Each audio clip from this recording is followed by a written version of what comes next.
Hello everyone, welcome back. Now we're going to go over how to edit a scope. Now as you see here, this one was never sent.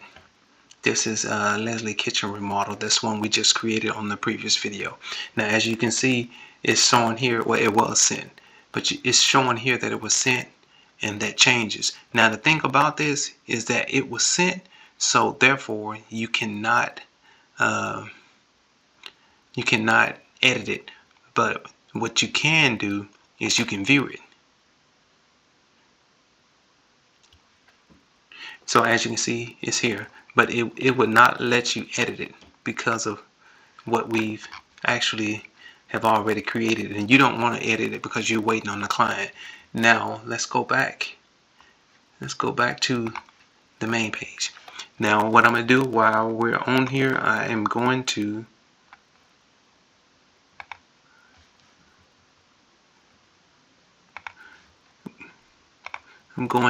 go ahead and view that, and watch as this is, I'm going to return it to be, I'm going to refuse it.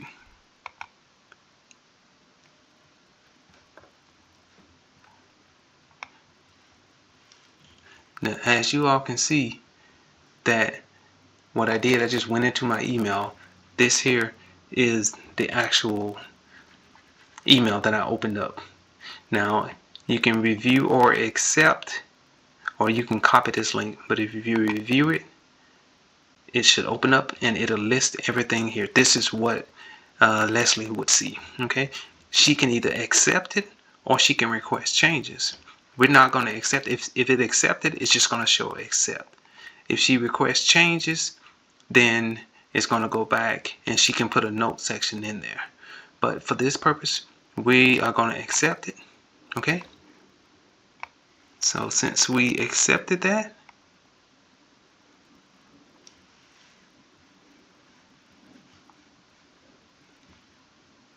okay,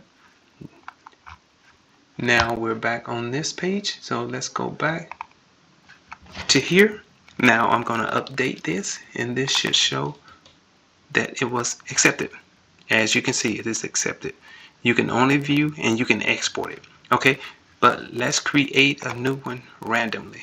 We're just going to name it something. Let's say bathroom.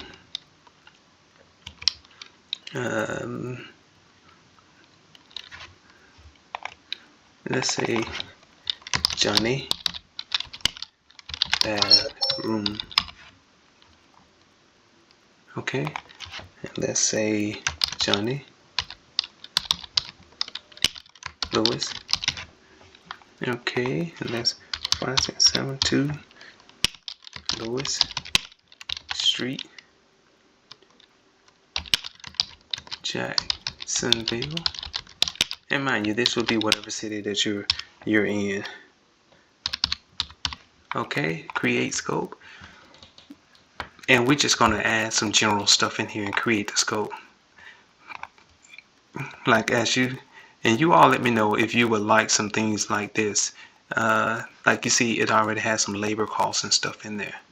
If you would like those to be added for the other things, let me know and we can add that. Now let's go. We're going to do some flooring. We're going to install and install. Okay, so as you can see, now we're just going to remove baseboards. Let's say 300 linear.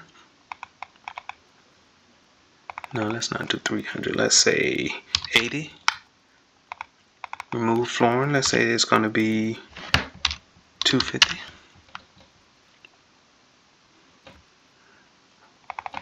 We're hauling debris.